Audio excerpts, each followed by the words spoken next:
The Hanhart 417 ES Heritage Flyback Chronograph with the red pusher has been probably my second most worn watch in the last year since I picked it up. I'm absolutely in love with this thing. So how is it held up? Pretty damn good. I have no complaints. It is still right on time. I don't wear it to change tires and stuff like that, of course. But I'm not terribly easy on it either. I'm not easy on any of my watches. And no complaints. I've knocked it a couple of times. I probably have a couple of scratches that I'm not seeing and might even have a couple of nicks here and there. But it's my watch. It's not going anywhere.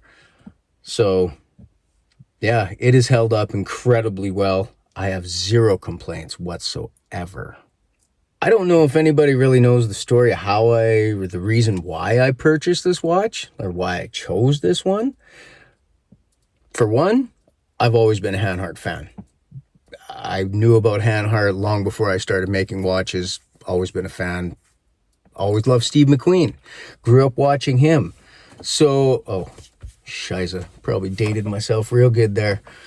But anyway, so long and the short of it, I took Noctua watches to the Vancouver Watch Show, and I met Felix, one of the CEOs of Hanhart.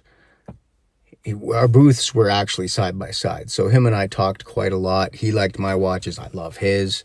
So we kind of became watch show, trade show friends, I guess, Anyhow, end of the watch fair, Sunday night, he invites me out for supper.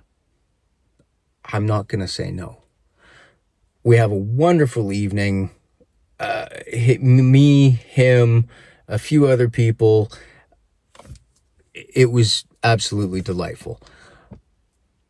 In that moment, absolutely solidified my decision as to whether or not I was going to buy one. I wanted one, but that's, hey, we want lots of things. But I definitely knew I was going to buy one right then. Told Felix, hey, look, I have a 50th birthday coming up.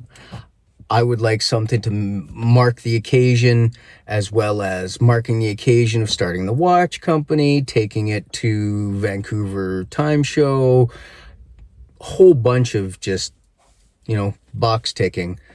So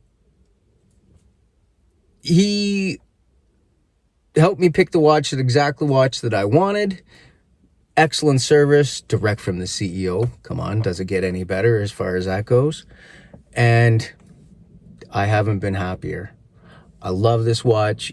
It means a boatload to me in so many different ways, like I just mentioned. It's sentimental.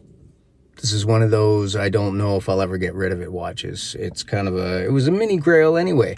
Loved it. When they hit the reissue, I drooled like most people. And then, yeah, I just had to have it. I love the movement in this, by the way. If you didn't know about the movement in this, think of like Hennessy for cars. That's what this is for a Sellita movement. This isn't an off-the-shelf Sellita movement. This is like a hot-rodded one. It's the tits. A little bit better in every way possible. So, yeah. And that flyback function, come on. Who needs it? But at the same time, I can't imagine not having it. So, anyway, ramble over. Just wanted to share my 1 year on wrist. I'm loving this thing. I'm not surprised they're always out of stock. They're awesome. If you guys are looking for just a killer chronograph, definitely pick up one of these. You're gonna love it, no matter what.